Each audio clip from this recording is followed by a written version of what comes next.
Hey everybody. So I hope you had a chance to take a really, really deep, honest assessment of the transformations that need to happen in your life. And next we're going to dive into creating that sacred space. And that means sacred space both within, internal and external, outside of ourselves. And there's quite a few ways that we look at sacred space. And one is that the most obvious, which is the environment that we live in, so our home, where we spend the most time, whether it's work or home. And, you know, there's things that we want to have inspired in that area. And we want to be able to walk into a space and feel comfortable and feel like we belong. We want to feel like this is a place that I could land and that I like being here, that I really, really enjoy being here. And that's like the very, core of what it is that we're looking at in sacred space is, do I like what I see? Do I like what I feel? Do I like where I am? And so as we go through our spaces and we make this, again, another assessment of what does my space reflect. If I were a stranger walking into my home for the very first time, what would be the first impression? If you walk in the front door, what's the first thing your eyes would land on? What's the feeling that they would have? What's the motivation of being there? And again, just like in the first session, we're going to take a really, really honest look at what does that feel like? What does that look like? And then we go a little more outward from there. We've got our home and our workspace. And then we look at the environment, our yard, our gardens, our city, our town, our state, our country. And we just keep going on out into the ethers. And we figure out, is this really the best place for my soul? You've seen these tests on Facebook saying find the best city that suits your soul, and it's similar to that. We all resonate differently in different places. My mom grew up in California, and when she married my dad, they moved back to Ohio, and that was like fingers on a chalkboard for her, but and that's where she still lives. But that never resonated with her soul. Her soul was a beach girl. And so if you are somebody who really resonates with water and you're living in the desert, there's a conflict there. And vice versa. If you're really an earth person and you're living by the water, you might not feel very grounded in that space. So we look at first taking the assessment of what does our space reflect, how does it feel, what are the impressions, and again I'm going to give you a PDF that you can download to do that assessment. Hang on one second. Okay, had a little ranger boy passing me up. I'm hiking too slow for him. So anyway, we look at these assessments, we look at the space that we're in, and determine really the amount of sacredness that they already have.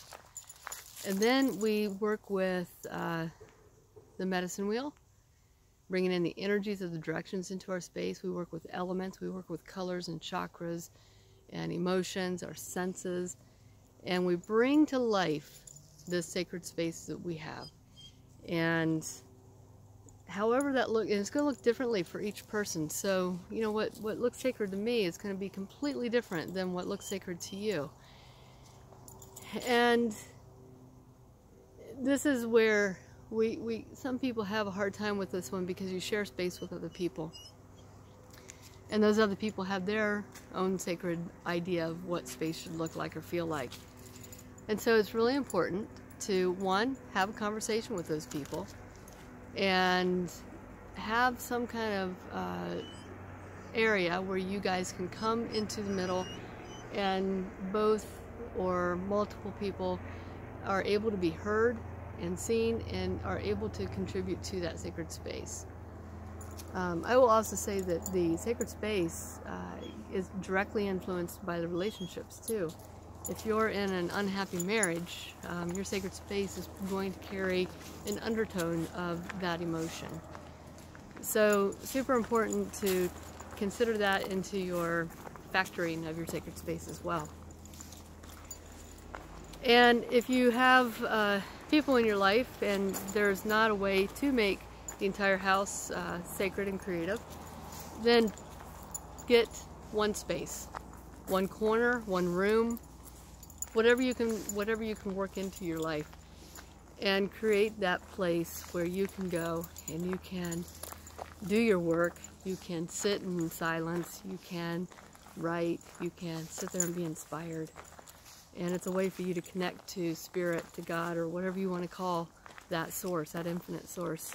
And visit it regularly and tend to it regularly, because we are in a constant state of change.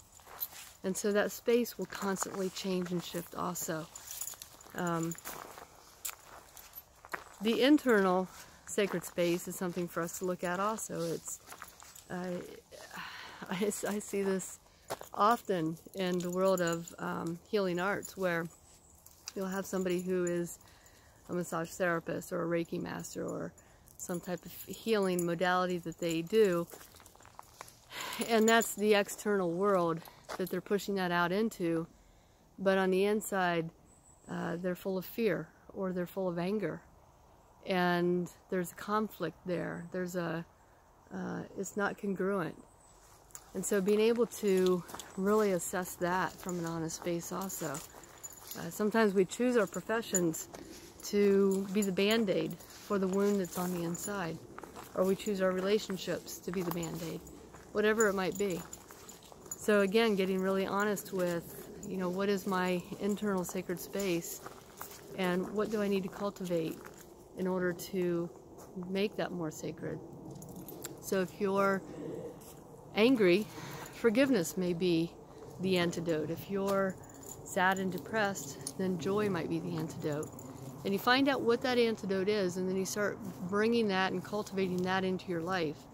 And that could be, again, in a number of different ways. That's when we tap into the south direction, actually, and we lean into the sense of joy and play and intuition and senses and passion. And all of those things that kind of bring life together. All right, I got a barking dog, a whining dog, a pulling dog. So anyway, what Navi would like to say is do your assessment, find your sacred space, and really begin building it and using it, and fall in love. Fall in love with yourself, fall in love with your space, fall in love with the process of creating that. And down below, what I would also love is for you to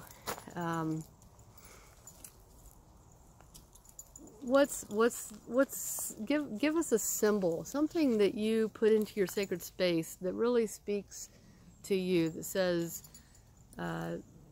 and what it says to you. This, I have this in my space because blank. I have this statue of Buddha in my space because I feel really grounded by it. Whatever it might be. Sometimes when we read other people's comments, it really is inspiring, and it helps us to kind of think outside the box and be like, oh yeah, I didn't think of that. That really resonates with me, and I want to go get that now. So do that. And if you're watching this video on YouTube, if you want the PDF download, then go to the private Facebook group. The link will be in the comments, and you can get the download from there. Or if you're on the website, you'll see the download just down below. So have fun with this exercise. This will get your little interior designer out, your inner feng shui artist, your inner something. Something's going to come out, I assure you of that. And I'll see you in the next video. Bye, guys.